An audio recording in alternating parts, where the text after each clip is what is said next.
Angélique Enata, donc je suis conseillère en économie sociale et familiale à la CAF et j'interviens sur le 13e arrondissement de Marseille. Depuis quelques années maintenant, on travaille avec le centre social de Frévalon. On monte des projets où elles ont mis des mots sur qu'est-ce que la rénovation urbaine et qu'est-ce qu'elles souhaitaient pour le quartier pour les années à venir.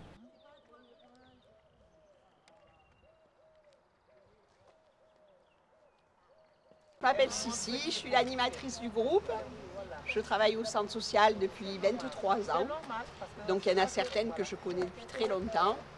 On va faire un petit travail sur la rénovation urbaine. Enfin, quand je dis petit travail, c'est pas petit, c'est un grand travail qu'on mène depuis quelques années maintenant. Et là, on a décidé de réaliser un petit film. Bonjour, je m'appelle Madame Adia. J'habite à Frévalon, bâtiment I. Ma deuxième maison, c'est au centre social de Frévalon, bâtiment M. C'est ma deuxième maison. Et il y a mes sœurs. J'ai 2 filles. J'habite à bâtiment I. Oui. Depuis 2015. J'habite ici. J'habite à Frévalon.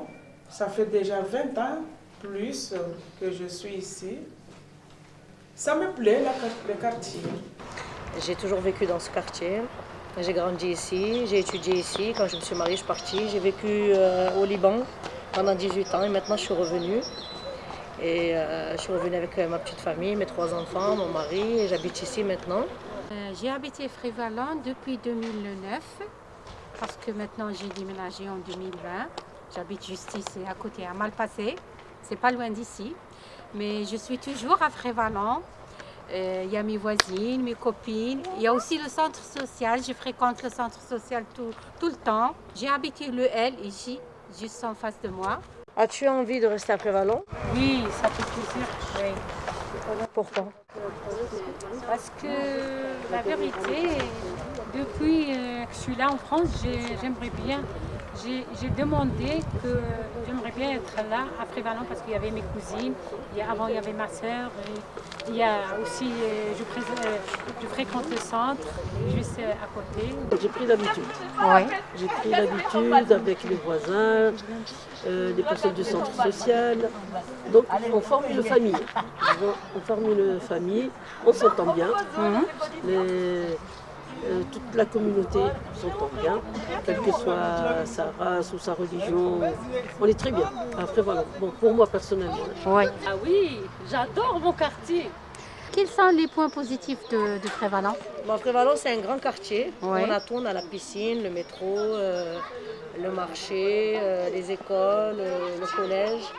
On paye le loyer, c'est à côté. Oui. On ne va pas loin. Déjà, il y a beaucoup de structures professionnelles, comme le centre social, qui, quand les locataires ou les gens ont besoin de quelque chose, ils se rendent de suite au centre social.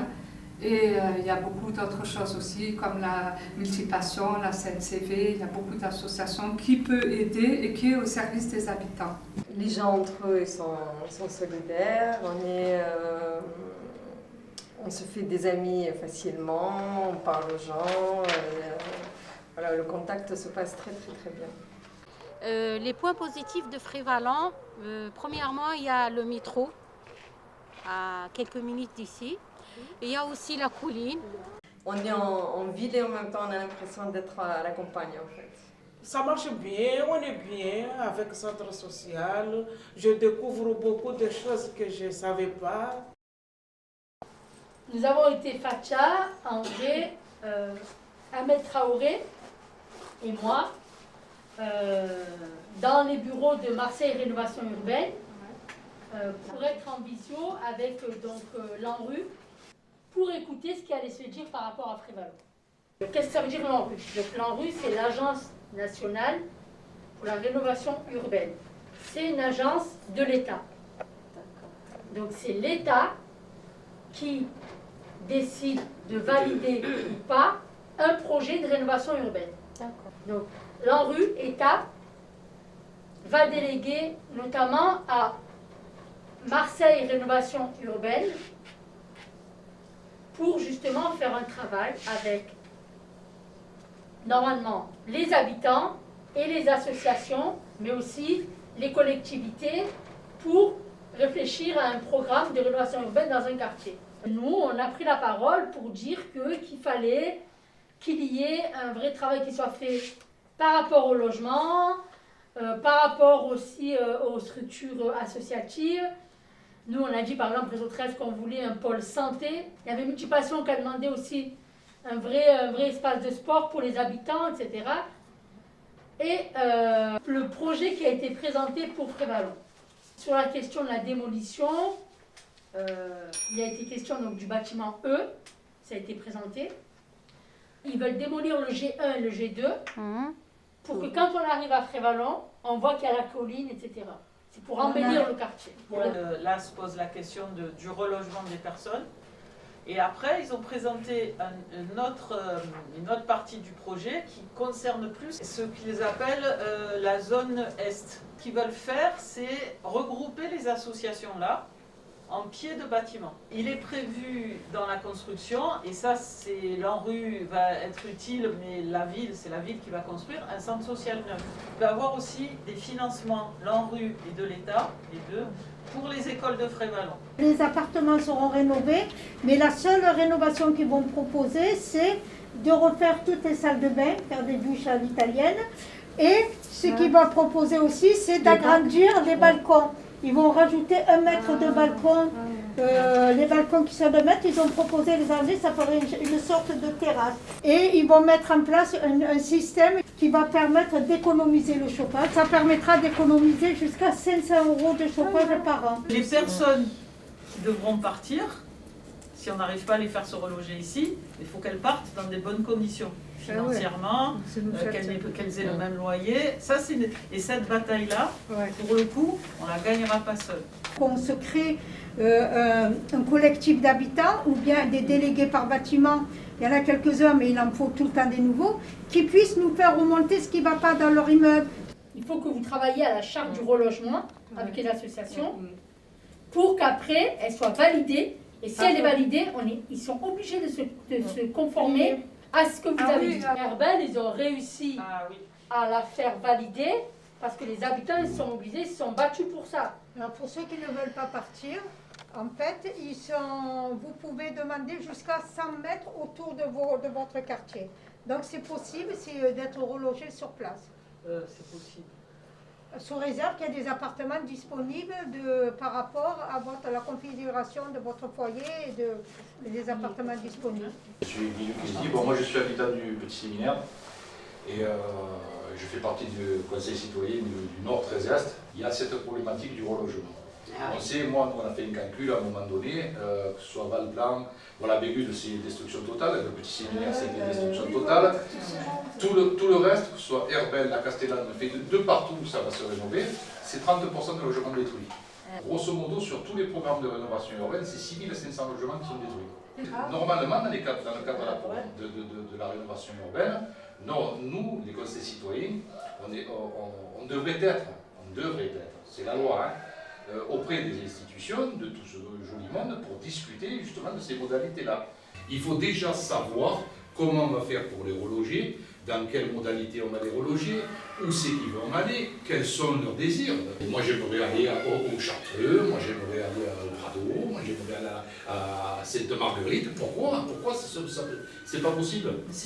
Alors que ça devrait l'être. Et c'est écrit dans la loi. Au Petit Séminaire, campagne de relogement, c'est vrai, il y a beaucoup de la communauté gitane, où on les a mis dans des endroits où il y avait de la communauté gitane. On continue la ghettoisation, on continue à mettre les gens dans la misère, il faut qu'on continue de bosser, et puis il faut qu'ils s'adressent aux citoyens, aux habitants. Qui mieux que l'habitant est expert de son quartier? Personne. Les habitants connaissent le moindre recoin de leur quartier. On sait exactement ce qui s'y passe.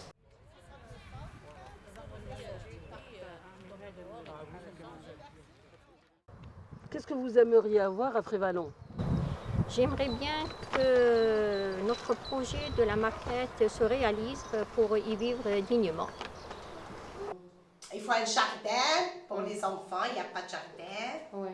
Nous débarrasser de tous ces rats, planter tout ce qui est beau dans notre petit jardin. Parce que déjà, il y a beaucoup de gentils au centre social. Aujourd'hui, je vois il y a des gâteaux, donc c'est gentil. Il manque les magasins, les centres médicaux, les salles de fête, les structures sportives pour les enfants et les adultes. Il manque beaucoup de choses. Un grand centre médical où il y a tous les spécialistes et aussi un grand centre commercial. On a besoin de ça. Les institutions de telle sécurité sociale, la mairie, les restaurants, les cafés, pour qu'on puisse ne pas aller très loin pour pouvoir en bénéficier, quoi, de sortir et de profiter. J'aimerais avoir des salles pour la fête, des commerciales, parce que nous, on n'a pas ici. J'aimerais bien avoir des choses comme ça. Et si vous, une baguette magique, que ferez? Si j'ai une baguette magique, j'essaie de punir tout le monde qui jette les poubelles par les fenêtres. Je rends Frévalence une résidence. J'aurais ouvert aussi des magasins qui ont été fermés il y a longtemps. Voilà, des magasins de vêtements, des magasins, des boulangeries, des pharmacies en plus. Avec la baguette magique, je changerai les gens. Les méchants en gentils, les destructeurs en constructeurs. Avec la baguette magique, j'aimerais faire qu'on trouve la salle de la fête ici à Frévalon, pour que les gens ils nous connaissent bien, que nos quartiers ils développent bien.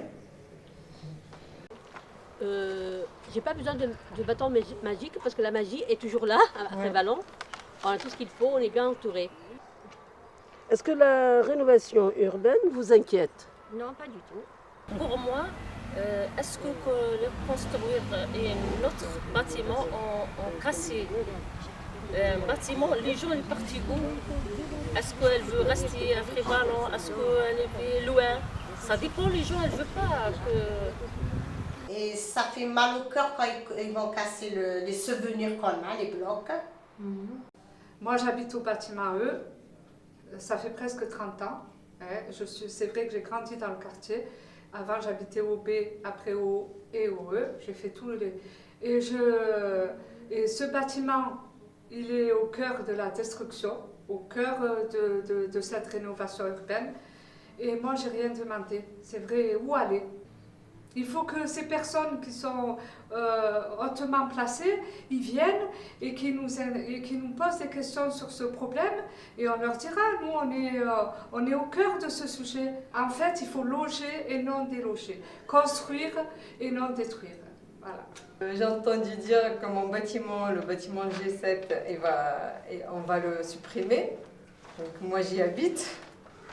Et ça m'inquiète, oui, je ne sais pas comment ça va se passer, comment est-ce qu'on va chercher notre logement de notre côté, est-ce qu'on va nous aider, où on va habiter plus tard, enfin voilà.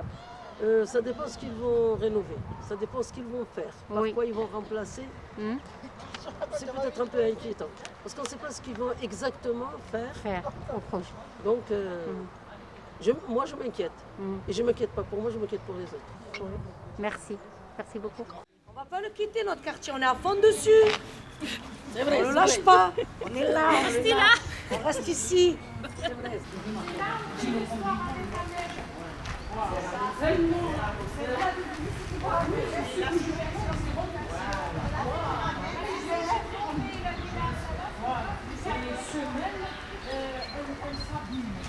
Tellement que je suis carrément